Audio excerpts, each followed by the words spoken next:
দারুল কোরআন ওয়াস সুন্নাহ মাদ্রাসার 1446-47 হিজরি শিক্ষাবর্ষে সবক উদ্বোধন উপলক্ষে আয়োজিত আজকের এই মহতি ইসলাহি মজলিসে উপস্থিত হযরত উলামায়ে কেরাম,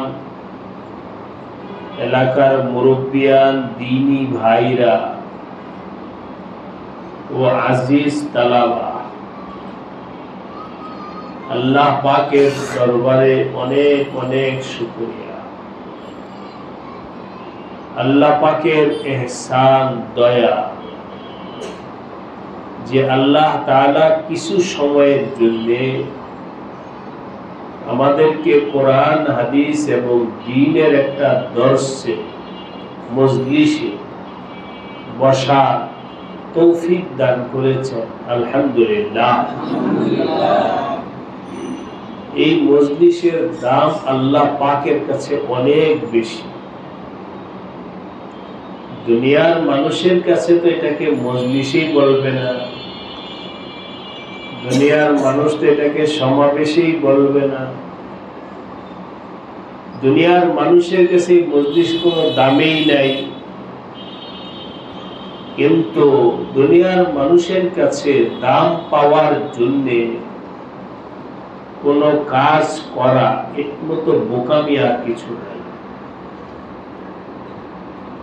কারণ আমাদের দুনিয়ার মানুষ যদি আমাকে কোনো ব্যাপারে দাম দেয় আর আল্লাহ পাক যদি দাম না দেয়, তাহলে দুনিয়ার মানুষের ওই দাম দেওয়াতে কোনো ফায়দা এবং লাভ হবে না।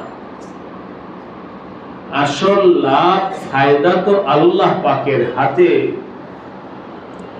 আসল ইজ্জত সম্মান আল্লাহ পাকের হাতে। ইন্নাল ইজ্জাতা লিল্লাহ, নিশ্চয়ই সম্মান আল্লাহ পাকের।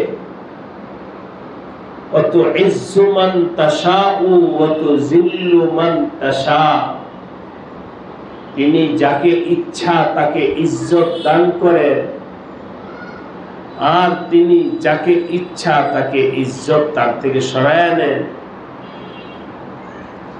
ইজ্জতের মালিক আল্লাহ। মাঝখানে আমার একটা কথা মনে আসলো, এই বিষয়ে লম্বা আলোচনা না, কিন্তু এখানে আলহামদুলিল্লাহ উলামায়ে কেরাম, অনেক উলামায়ে কেরাম আছে, ওনাদের সামনে পয়েন্ট আউট করলে, পয়েন্টটা বললে ওনারা আরো সুন্দর করে বলতে পারবে। আমার বিষয়টা এই আসলো, ইজ্জত কাকে বলে? তুইজ্জু মান তাশাউ, ইন্নাল ইজ্জাতা লিল্লাহ। ইজ্জত কাকে বলে? আগে আমাদের এই বিষয়টা বোঝার দরকার। দুনিয়ার মানুষ মনে করতেছে ইজ্জত মানে আমার পিছনে 10 জন মানুষ স্লোগান দিলে আমার ইজ্জত, এই যে আমার ইজ্জত দিছে আল্লাহ। দুনিয়ার মানুষ মনে করে যে আমার কিছু টাকা পয়সা হয়েছে তো আল্লাহ আমার ইজ্জত দিচ্ছে, আল্লাহই দিচ্ছে আমাকে ইজ্জত, এটাকে ইজ্জত মনে করে। তো সেই হিসাবে কোন আলেম ওলামা ইজ্জত ওয়ালা না। কারণ আলেমের কাছে টাকাও নাই, আর আলেমের সামনে রেখে স্লোগান, চেয়ারম্যান, এমপি, মন্ত্রী, মিনিস্টার, এই স্লোগানও নাই। তো দুনিয়ার মানুষ তো ইজ্জত মনে কইরা রাখছে টাকা হওয়া আর ক্ষমতা হওয়া। দুনিয়ার মানুষ তো ইজ্জত মনে কইরা রাখছে সরকারি চাকরি এবং চেয়ারকে। এটাকেই দুনিয়ার মানুষ ইজ্জত মনে কইরা রাখছে, শুধু মনে করে নাই, বলেও যে আল্লাহ আমাকে ইজ্জত দিচ্ছে। অথচ সে নামাজ পড়ে না, রোজা করে না, দ্বীনের কাজ করে না, ওই চেয়ারে বসে আল্লাহর নাফরমানি করে, এরপরে বলে যে আমাকে আল্লাহ ইজ্জত দিচ্ছে। উলামায়ে কেরাম আপনাদেরকে বুঝিয়ে দিবেন ইজ্জত কাকে বলে। এই পয়েন্টে আমি এখন আলোচনা করব। যাই হোক, এখন আমি এটি বললাম যে ইজ্জতের মালিক আল্লাহ। আল্লাহ পাক আমাদের সবাইকে আল্লাহ প্রদত্ত ইজ্জত হাসিল করার তৌফিক দান করেন। আমি এখন যে আয়াত পড়েছি ওইটা সম্পর্কে কিছু কথা বলি, লম্বা চোরা মজলিস না। আজকে সকাল থেকে প্রোগ্রাম করতে করতে ক্লান্ত হয়ে গেছি, কিছুটা শরীরের মধ্যে দুর্বলতা কাজ করতেছে, এই জন্য লম্বা আলোচনা হবে না। আমি এখন পবিত্র কোরআনে কারিমের সূরাতুল বাকারা 8 নম্বর আয়াত তেলাওয়াত করেছি। আল্লাহ তাআলা নবীদেরকে পাঠাইছে মানুষের কাছে দাওয়াত পৌঁছানোর জন্য, ঈমানের দাওয়াত। হে নবীগণ, তোমরা যাও গিয়া মানুষকে বুঝাও ঈমান কাকে বলে, এবং ঈমান আনার জন্য তাদেরকে দাওয়াত দাও। তো বিভিন্ন ভাবে নবীরা ঈমানের বিষয়টা বুঝাইছে।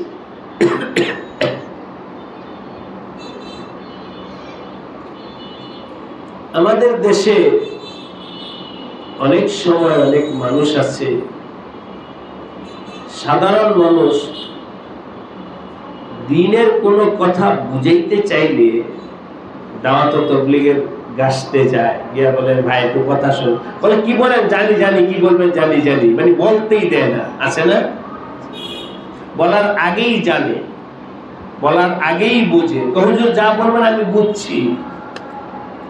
আসলে কি বুঝছে? আসলে বুঝে নাই। যেমন না বুঝা বলে বুঝি, বুঝছি বুঝছি বুঝছি, কি বলবে। ঠিক নবীগণ যখন আয়েশা দাওয়াত দিছে, ঈমানের দাওয়াত, অমিনান নাসি মাইয়াকুলু, কিছু লোক বলল আচ্ছা তুমি যখন ঈমানের কথা বলতেছো, আমার না, ঈমান আনলাম। এই কথাটা দুই কারণে তারা বলতো, আল্লাহ তাআলা আমি বুঝানোর জন্য বলতেছি। এক হলো ওরা ভাবছে আমার না, মুখে বললে ঈমান হলো, আচ্ছা বললাম, কিন্তু মুখে বলার নাম যে ঈমান না, এই বুঝটাও তাদের ছিল না। আমার ভাই ও দোস্ত, ঈমান তো একটা হালাতের নাম, কলবের একটা হালাতের নাম, কলবের একটা কাইফিয়তের নাম ঈমান। আজকে আমাদের বাংলাদেশে অনেক হিন্দু আছে লা ইলাহা ইল্লাল্লাহ বলতে পারে, আছে কি নাই? এই জন্য সে কি মুসলমান? লা ইলাহা ইল্লাল্লাহ বললে মুসলমান হলো? হলো না। ওরা ধারণা করছে আমার না বিল্লাহি ওয়া বিল ইয়াউমিল আখির, আচ্ছা মাইনে নিলাম, আল্লাহর উপর ঈমান আনছি, পরকালের উপর ঈমান আনছি, বলে দিলাম। এই বুঝ তাদের ছিল না যে এই বলাটা মুখে বলার নামেই ঈমান না, যতক্ষণ পর্যন্ত কলবের মধ্যে একটা হালাত পয়দা না হবে, ঈমান হবে না। এই বুঝ তাদের ছিল না, এই জন্য তারা বলছে আচ্ছা বললাম ঈমান আনছি। আল্লাহ পাক পরিষ্কার ভাবে বলেছে ওমা হুম বিমুমিনিন। এই যে তারা বলল যে আমি আল্লাহ এবং রাসূলের প্রতি ঈমান আনছি, এই বলার দ্বারাই তারা মুমিন হয় নাই। এই কথাটা বলছেন কে? আল্লাহ। সুতরাং আজকে আমি আপনাদের সামনে এই কথাটা বলতে চাই, শুধু মুখে লা ইলাহা ইল্লাল্লাহ বললেই ঈমান হয় না, এই কথাটা আল্লাহ বলে দিয়েছেন, ভালো করে বুঝেন। তো তাদের বুঝছিল না, বুঝে আচ্ছা আচ্ছা বুঝছি বুঝছি বুঝছি, ঈমান আল্লাহ। এই যে যেটা আগে বললাম এক বিষয়। দ্বিতীয় হলো ওরা যে বলছে আমার না, এটা ধোকার উদ্দেশ্যে বলছে। যে আমাদের মনে কি আছে না গেছে এটা কি মোহাম্মদ জানে? আমাদের মনে কি আছে তো মোহাম্মদ জানে না। এখন তাকে খুশি করে দেয়, হ্যাঁ মোহাম্মদ তোমার সাথে আমরা আছি, তোমার সাথে আছি, হ্যাঁ খুশি হয়ে থাকো। কিন্তু ওরা জানে না যে আমাদের মনে যা আছে এটা মুহাম্মদ জানে না, কিন্তু মুহাম্মদের রব জানেন, এবং ওই মুহাম্মদের রব মুহাম্মদের কাছে বলে দিতে পারে। এই কথাটা তাদের জানা। ওরা বলছে, ভাবছে যে মুহাম্মদের কাছে বলে দিলে তো হবো। এই জন্যে ধোঁকা দেওয়ার উদ্দেশ্যে দোস্ত তারা বলছে আমান্না। খুব খেয়াল করে শুনেন, দুইটা উদ্দেশ্যে তারা আমান্না বিল্লাহি ওয়া বিল ইয়াউমিল আখির। আমি আপনাদের সামনে আয়াত থেকে যা বলতে চাই, আল্লাহ আমাদেরকে মাফ করেন, আমাদের ভুল ত্রুটিকে আল্লাহ মাফ করেন। হযরত উলামায়ে কেরামদেরকে বলতেছি, ওরা যেমন ঈমান বুঝে নাই, না বুঝা আমান্না বলছে, লা ইলাহা ইল্লাল্লাহ বলছে, আমাদের বর্তমান জামানায় মুসলমানের 90% মুসলমান ঈমানের পরিপূর্ণ হাকিকত বুঝে নাই।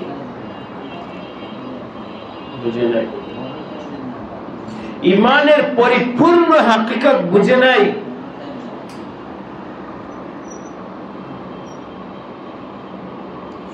কারণ আমরা যদি কিতাবে পড়ি ঈমান কাকে বলে, ঈমানের হাকিকত কি, যে হাকিকত এবং ঈমান সাহাবায়ে কেরামের ছিল, ওই ঈমানকে আজকে মুসলিম সমাজের লোকদের জিন্দেগির সাথে একটু মিলায়া দেখি। মুসলমানদের জীবন ব্যবস্থার সাথে মিলাই, যে ঈমান আছে তার জীবন ব্যবস্থাটা কেমন হবে, আর যারা বলতেছে যে আমরা মুমিন তাদের জীবন ব্যবস্থাটা কেমন চলছে, দুইটা মিলাইলে বুঝে যাবে, বুঝে আসবে যে না তো ঈমান বুঝে না, ঈমান বুঝে নাই। রন্ধ্রে রন্ধ্রে রন্ধ্রে রন্ধ্রে দোষ আছে, ত্রুটি আছে, নকশ আছে।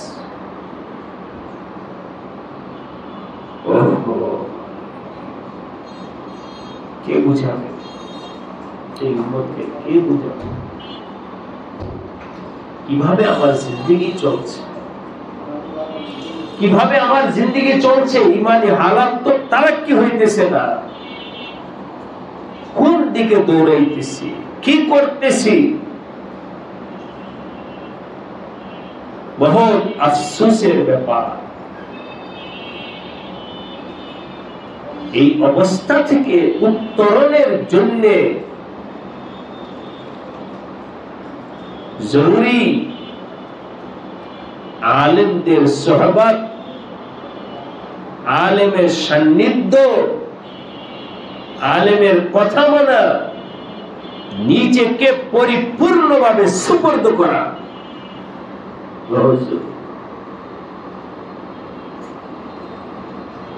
এটাও যদি আপনাদের আমাদেরকে মাইনেই চলি, এখানে ওই কথাই মানা কাকে বলে? আমার স্বার্থ, আমার বক্তব্য, আমার মন মুআফিক কথা বললে হুজুর ভালো, এটাকে মানা বলে।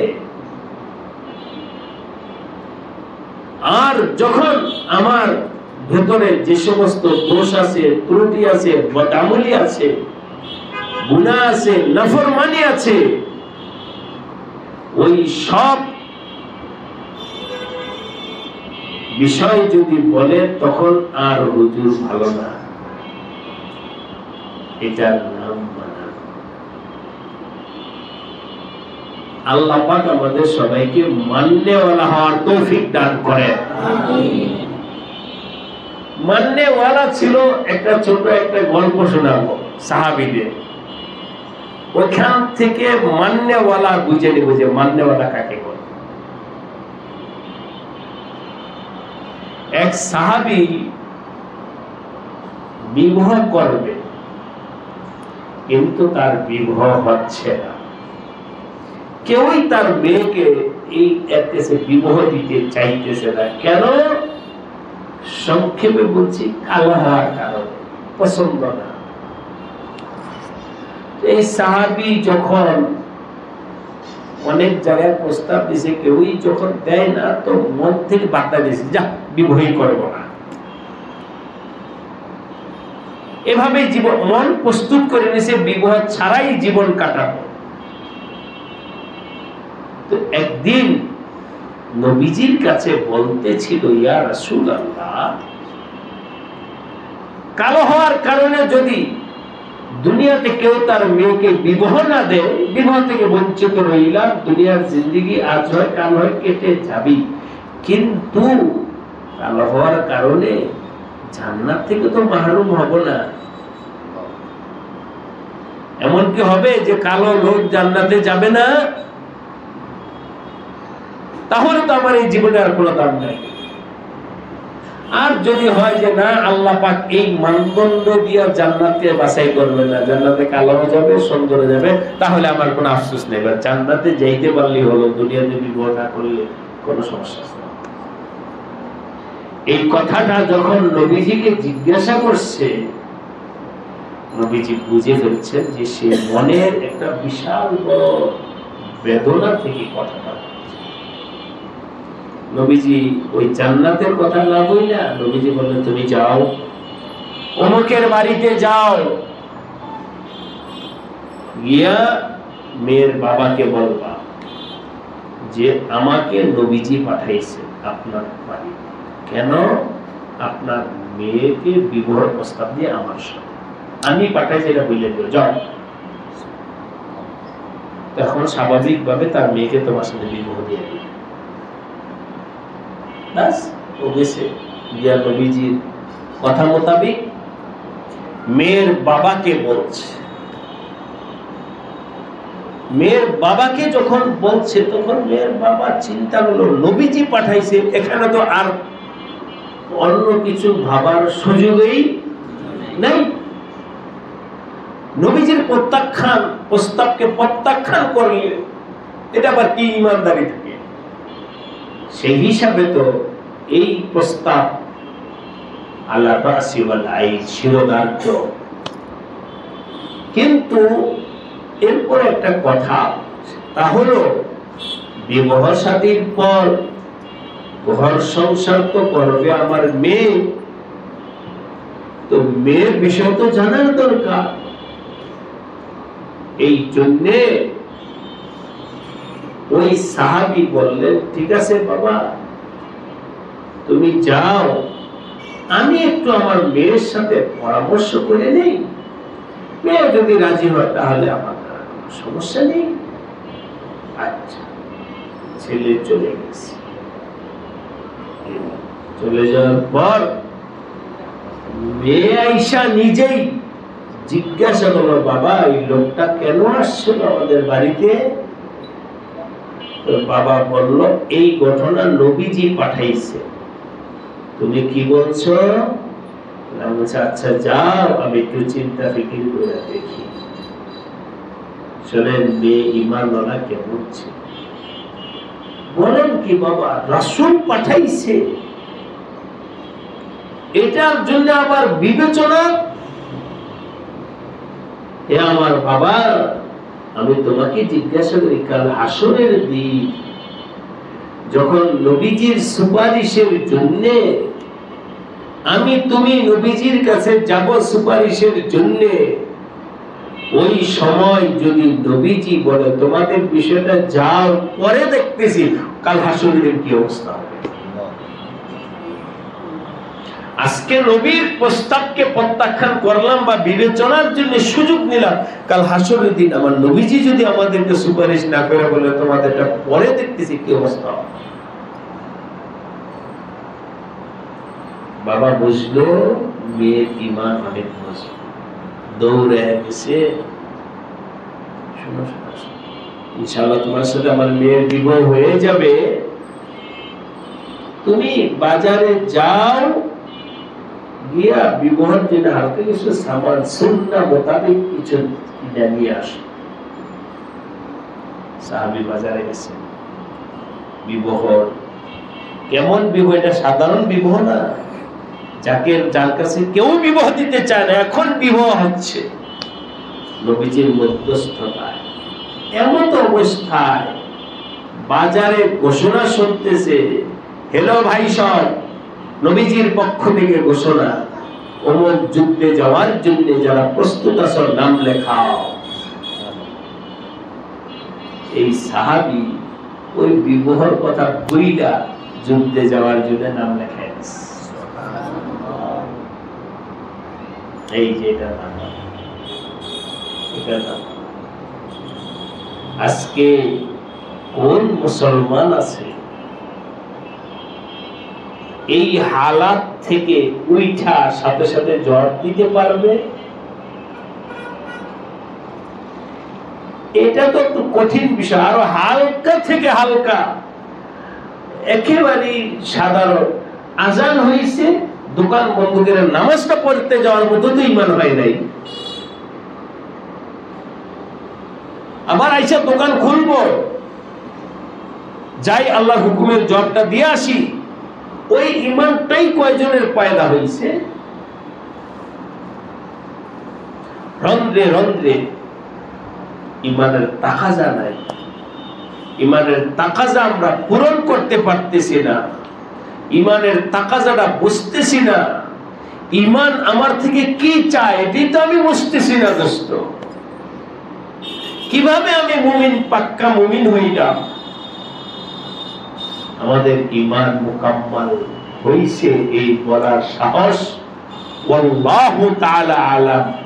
লাখো কোটি মুসলমানের মধ্যে কয়জন মুসলমানের সাহস আছে বলতে পারবে যে আমার ইমান মুকাম্মাল?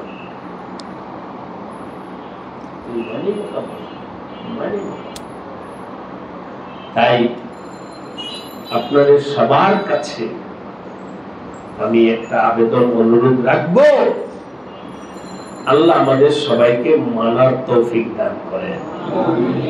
সেই আবেদনটা হলো, যে কোনো অবস্থাতে আল্লাহ পাকের যে কোনো হুকুম আমার সামনে আসবে, কানে আসবে, আমার নফস মানুক অথবা না মানুক, আমার সমাজ মানুক অথবা না মানুক, আমার আত্মীয় স্বজন মানুক অথবা না মানুক, আমার ভাই বোন মানুক অথবা না মানুক, আমার স্ত্রী, আমার ছেলে মেয়ে, এটাকে ভালোভাবে নেক অথবা না নেক, আমার আল্লাহর হুকুম বা সেটা আমি মানবই।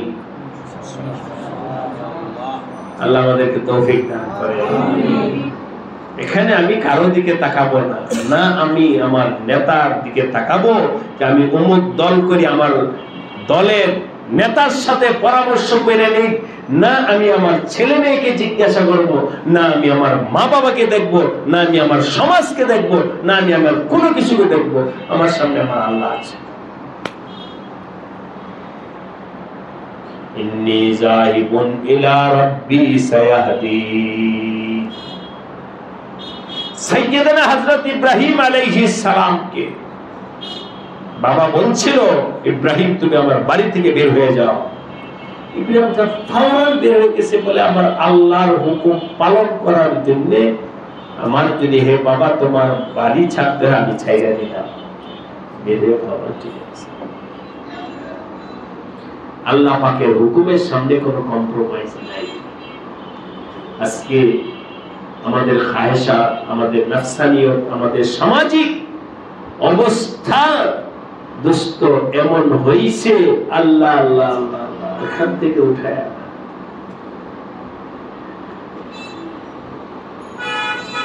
নাম্বার বলে, আমি তো অভিজ্ঞতা থেকে বলছি, কার বলে দুজনের মধ্যে ঝগড়া। ছোট্ট একটা কথা বলতেছি, আপনারা সমাজের চিত্রটা বুঝছেন। হাদিসে আসছে, কোন মুসলমান যদি দুজনের মধ্যে ঝগড়াঝাটি কিছু হয়, লা ইয়াহিল্লু লিইমরি মুসলিমিন আন ইয়াহজুরা আখাহু ফাওকা সালাসি লায়ালি। কোন কারণে যদি ঝগড়া হয়, ঝগড়ার কারণে 3 দিনের বেশি কথা বন্ধ করে রাখা জায়েজ নাই। আমার কাছে নালিশ আসছে যে এই দুইজন মুসলমান ভাই একই সমাজে থাকে, একই এলাকায় থাকে, কিন্তু কোনোদিন ঝগড়ার কারণে বছরকে বছর এই দুজনে কথা বলে না। এরকম একটা কথার কথা বুঝানোর জন্য বলছি, এমন একটা নালিশ আমার কাছে আসছে। আচ্ছা, তো আইয়ামে জাহিলিয়াতের জিদকে হার মানাইতেছে। আমি জিজ্ঞাসা করলাম, একটা কথা বললাম মানবা? জি হুজুর, আপনার কথা মানার জন্য যা বলেন সব মানবা, ভালো করে বুঝতে নিয়ে আমি বলবো। আগে আজ গায়ে সব পাইন দেয়া, সব মানবে, সব মানবে। হুজুরা বুঝে মানা কাকে বলে।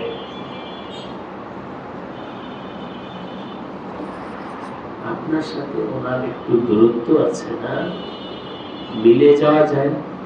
হুজুর কি বললেন, লাভ দিয়া টপকার দৌড়, কখনই সম্ভব না। পাইছেন মানা?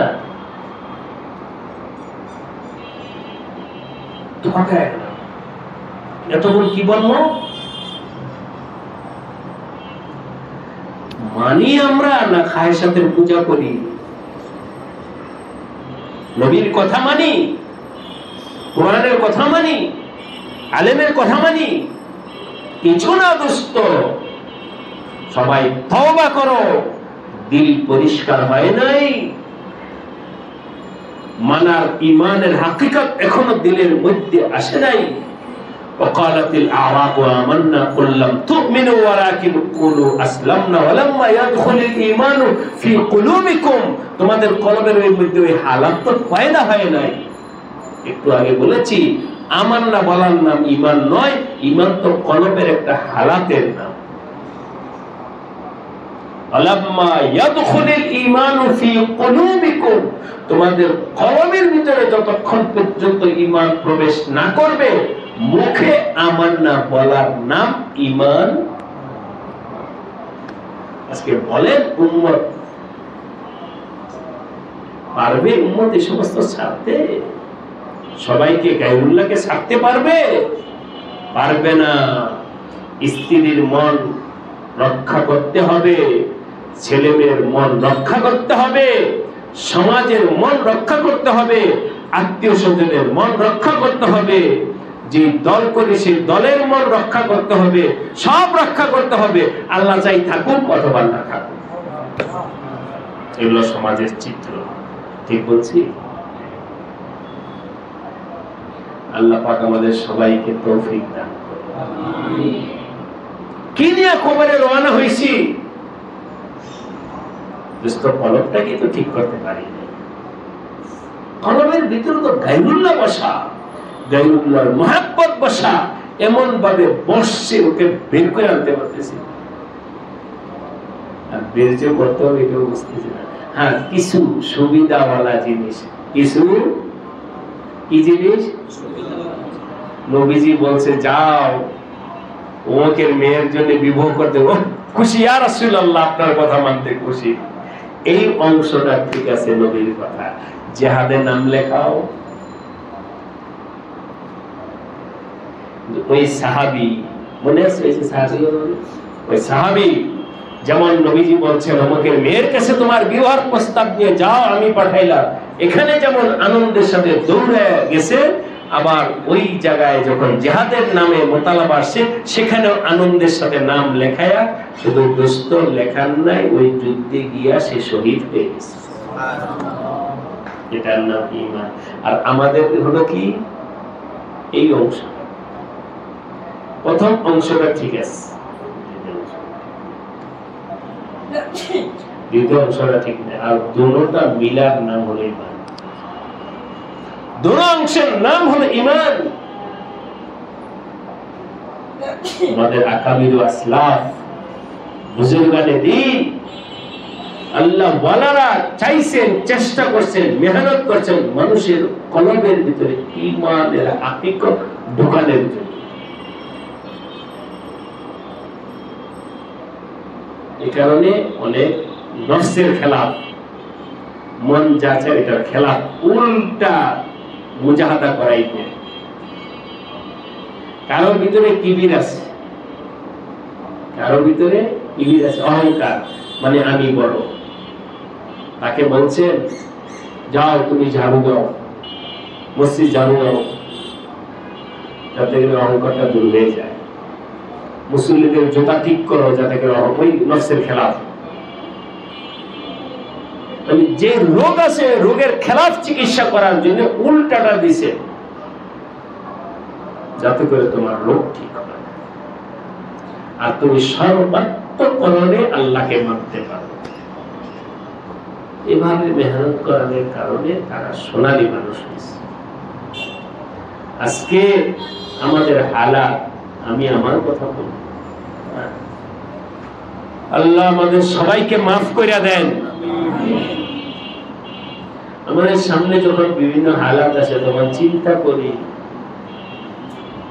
ডাইরেক্ট বললে যদি অস্বীকার করে না করে তাহলে তো কুফরি লাজেমায়া করবো। আল্লাহর হুকুম কি ডাইরেক্ট বললে যদি না বলে না মানবো না, তাহলে কি হয়ে গেল? কুফরি। এই জন্য আমরা চিন্তা করি আগে মোকাদ্দমা ভূমিকা দিয়া বুঝায়া মনটা নরম করে ডানে বামে 10টা এক্সাম্পল উদাহরণ দিয়া ঘুরায়া এরপরে বলতে হয়। ডাইরেক্ট আল্লাহ পাকের কথাটা বলা যায় না, ঠিক বলছি কেন হুজুর বলে? মসজিদের মিম্বার থেকে ডাইরেক্ট কথা বলা যায় না, কারণ ডাইরেক্ট কথা বলার যোগ্যতাই হয় নাই মুমিন মুসলমানের।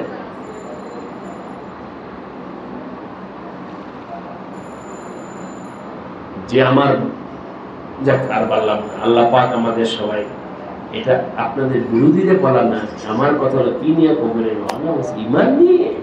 ইমান কোথায়? ইমান তো মোকাম্মল হয় নাই। তাই আবার ওই কথাটা বলতেছি, আমরা আল্লাহর হুকুমের সামনে আর কারো হুকুমকে সমকক্ষ দাঁড় করাবো না। রাজি আছি?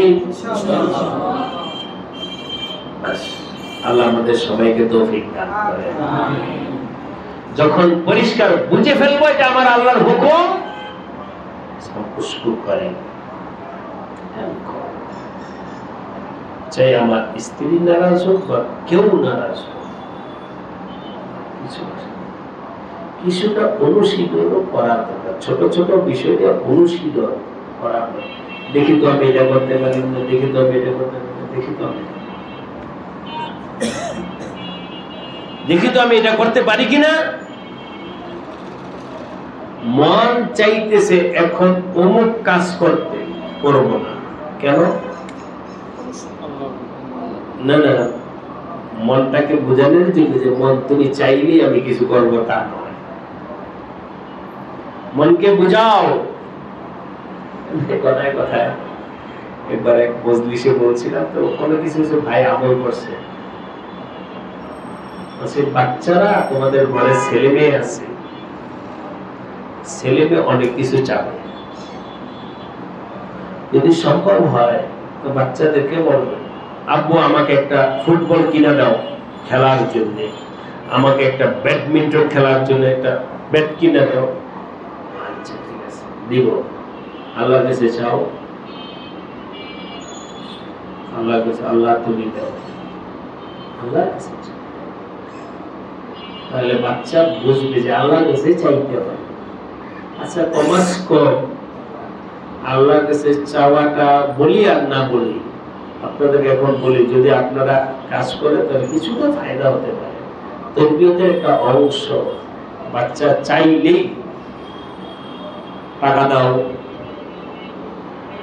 নাও না এই কাজ করে না, কি করবা টাকা দিয়া অমক, আচ্ছা দিয়ে মনে পড়ে না, এক্ষুনি দাও, এখন না কালকে দিব। একটা ধাক্কা খায়, চাইলেই বাবা চায় না। এটা হলো বাচ্চাদের ক্ষেত্রে বললাম, বাচ্চারা চাইতেই কোনো জিনিস দিয়ে না, এতে করে বাচ্চার তার চাওয়া শেষ হবে না, তার অনেক ক্ষতিকারক জিনিসও আপনার কাছে চাবে। যখন আপনি দিবেন না তখন তার মনের মধ্যে আসবে যে না, বাবার কাছে চাইলেই পাওয়া যায় না, আমার মন যা চাই ওইটি বাবার কাছে বলা যাবে না, চাওয়া যাবে না। এটা যেমন বাচ্চার জন্য তরবিয়ত হলো, আমারও মন এই কলব, এটা অমুক জিনিস মন চায়, মনকে বলবেন না তুমি চাইলেই আমি করবো তা নয়, আমার এখানে আল্লাহ আছে, আমি দেখবো আমার আল্লাহ ওই চাওয়াটাকে সত্যায়ন করেন কিনা। যদি আল্লাহর হুকুম থাকে তাহলে করবো না, তোমার করবো। আপনার বললে হয়তো হাসবে, কিন্তু তৈরি করবে না। এক বুজুর্গ ছিলেন আল্লাহওয়ালা, খানা খাইতে বসছে, খানাটা মজা হয়েছে, তরকারি রান্নাটা মজা হয়েছে, তো মজা হইলে তো মঞ্চে কি আর একটু খাইতে, গ্লাস নিয়ে পানি নিয়ে গেছে। তুমি এত মজা পূজাবি কেন? খাইতে মজা তো পানি দেখলে এরপরে খাইছে। মানে মনকে তরবিয়ত দেওয়া, মনকে তরবিয়ত দেওয়া। যখন আমরা ছোটখাটো বিষয়ের ক্ষেত্রে নফস এবং মনের ইচ্ছার খেলাফ করব, তো আস্তে আস্তে এটা আমাদের শক্তি যোগাবে, কঠিন জায়গায় গিয়েও হয়তো আমি কিছুটা কিছু পারতে পারি। যে ব্যক্তি ছোট জায়গার মধ্যে সাঁতার কাটতে শিখে, তো একটু বড় জায়গায় গিয়েও সাঁতার করতে পারে। যে ছোট জায়গায় সাঁতার করতে পারে না, যে বড় জায়গায় গিয়ে সাঁতার করবে কেমনে? ও তো ডুবে পড়বে। তো ভাই ও দোস্ত, আমি আপনাদের কাছে অনেকগুলো কথাই বললাম, দুঃখে কষ্টে ভালো মন্দ, উম্মতের হালাত এবং আমাদের নকশ সম্পর্কে আল্লাহ পাক আমাদের সবাইকে নিজের ইসলাহ ও তৌফিক দান করেন। খাহেশাতের খেলাফ কাজ করার তৌফিক দান করেন। আল্লাহ পাককে সর্বক্ষেত্রে মাইনা চলার তৌফিক দান করেন। এই মাদ্রাসাকে আল্লাহ কবুল করে নেন। মাদ্রাসার ছাত্র ভাইরা, ওদের মা বাবা অনেক আশা করে তাদেরকে দিয়েছে, আমার ছেলে হাফেজ হবে, আলেম হবে। আল্লাহ পাক সবার মা বাবার চাহিদাকে আল্লাহ পূরণ করে দেন।